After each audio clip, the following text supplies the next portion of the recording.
Live on Channel 5. This is the 10 o'clock news with Deborah Norville. Coming out revealing secret negotiation between the Nazis and the Zionists in 1933, which allowed German Jews and their assets to go to Palestine. Rich Samuels joins us tonight with the story of the controversy behind the book and the author's struggle to write it. Rich? Deborah, with the rise of Adolf Hitler to power in the spring of 1933, the Jews of the world were faced with a dilemma. They could raise a cry of protest, a cry few would heed, or they could make a deal with Hitler, a deal that would bring a step closer their dream of an independent Jewish state. American Jews marched calling for the boycott of all German exports. Jews throughout Europe echoed that call, so did Jews everywhere. But a group of Zionists at the same time was quietly negotiating an agreement with the Nazis to allow the immigration of German Jews and the transfer of their assets to Palestine. That deal, reported in August 1933, was the transfer agreement. Palestine, sparsely settled by Jews at the time, was radically changed as a result. I lived in Palestine from 1933 to 1936, and we saw every week transports of German Jews coming to settle in Palestine. German Jewish settlement of Palestine was, for a time, official Nazi policy. These photos of Jewish life in Palestine, along with a lengthy text, appeared in 1934 in the Berlin paper Der Angriff. A Nazi Visits Palestine was the title of the multi-part series. A medal was struck by Goebbels in commemoration. On one side, the swastika. On the other, the Star of David. Hitler demanded one concession for the transfer agreement, that the call for a boycott of the Reich, raised by Jews here and elsewhere, be rejected by the Zionists. The Zionists made that concession. And so, while Nazis were marching in Germany, and while Jews were marching here, diplomacy was running a more important story. In the Mediterranean, where the dream of a nation-state for Jewish people came a step closer to reality. The story in this book some will find hard to accept. You've never been told what the origin of Nazi is. NA is National Socialism, which was the German Nazis. And in 1923, there was a double agent who came to Hitler, and he said to Hitler, look, your Nazi party is not, your National Socialist Party is not getting off the ground. You need an alliance. And he suggested that they ally with the Zionist Party.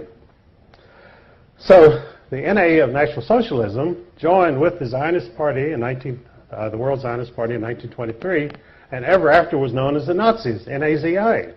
The ZI was for Zionists, but of course no one knew that, because our popular mythology is that the terrible Nazis were attacking the Jews. But what we were never told is there was a great schism in the Jewish community of the world between the Zionists and the non-Zionists.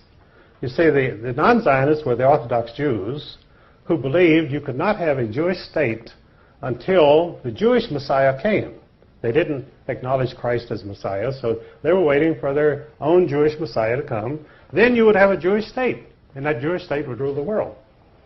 But the Rothschilds in 1828 decided they couldn't wait for the Jewish Messiah, so they started what they called Reform Judaism under Moses Hess. And Reform Judaism said, yes, you can have a Jewish state before the Messiah comes.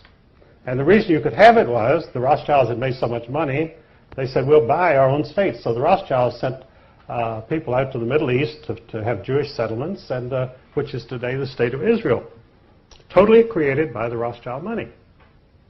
And so Reform Judaism then became the cause of a great schism between Orthodox Jews and Reform Jews. Now, no one has ever told you this, I'm sure, but you think that the Jewish community is monolithic. In fact, it's split sharply down the middle.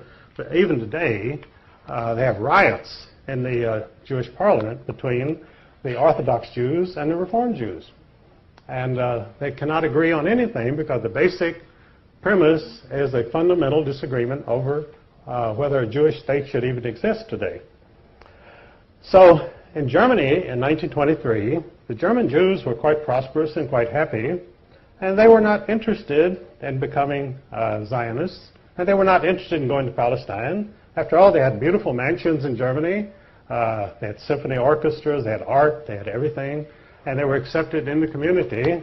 As Ezra Pound said, Germany was the least anti-Jewish country in Europe.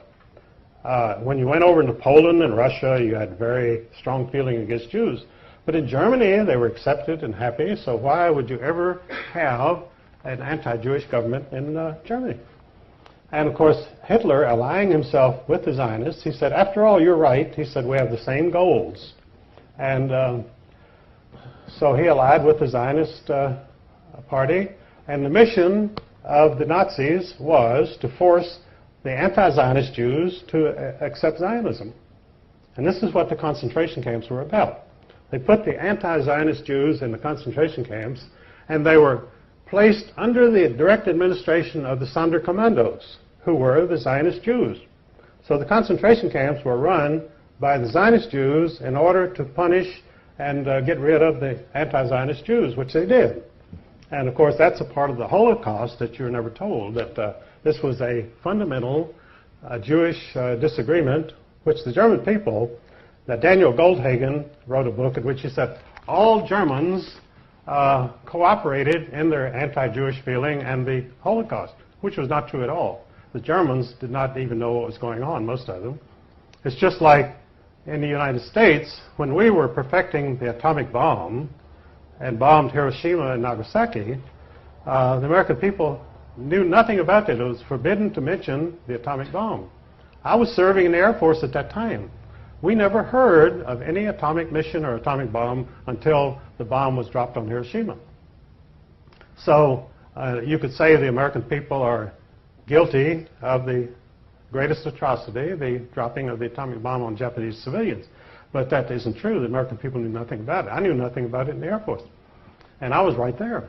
So these things go on without the knowledge of the people or the approval of the people.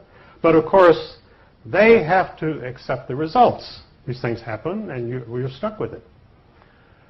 So this is the real story of Zionism, that the Nazis. So then, well, if the Nazis had allied with Zionists, why didn't the Nazi party survive?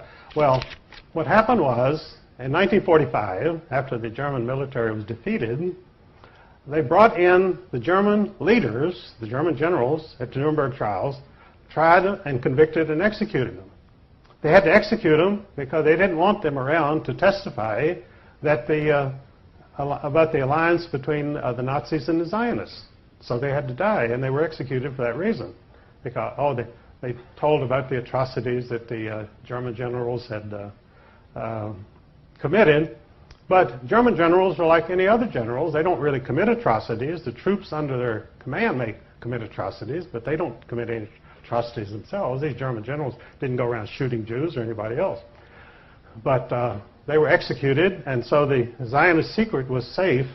And now the Zionists were now in command of the world because their National Socialist allies were now gone from history, and the Zionists had a free reign, so they set up the State of Israel. And in fact, some Jews themselves even claim that there should be a statue to Adolf Hitler in Israel because he created the State of Israel, which is absolutely true. Without Adolf Hitler, Israel would not exist. The Jews would still be dispersed and they would have no country. But George Steiner, a very famous Jewish writer, proposed this about 10 years ago. He said, why don't they put up a statue to Adolf Hitler in Israel? Well, they're not likely to. And because there again, the big job of the criminals is to keep the truth from the people. They want, not only do they want you not to find out anything, but they flood you with disinformation.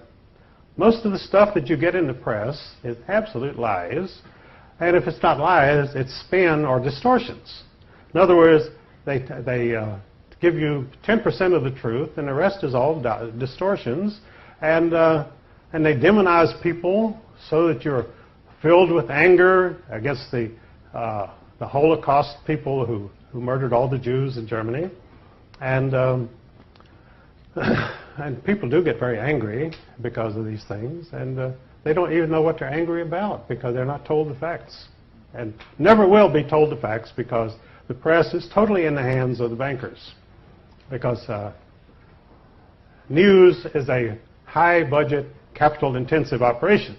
You need a lot of money. You need a staff covering the whole world, and it's a very expensive situation. So the average truth seeker is not going to start his own television station or newspaper, because he doesn't have the $100 million that you need to even get it off the ground. So we're reduced to meetings like this, which are very good. And we also, God apparently was merciful on us, and he gave us the internet. Because in fact, in the States, we had this total monopoly of television by 3 television networks, which were all controlled by Zionists. And so along came cable, and suddenly we had all new stations and all sorts of controversial programs coming on, which of course the 3 Zionist networks would not touch with a 10-foot pole. And the result was they were left behind. They had 100% of the television audience. They now have 30%, and it's dropping every year. In fact, it's probably less than 30%, but they're cooking the books in order to maintain their advertising revenues to give a totally false picture.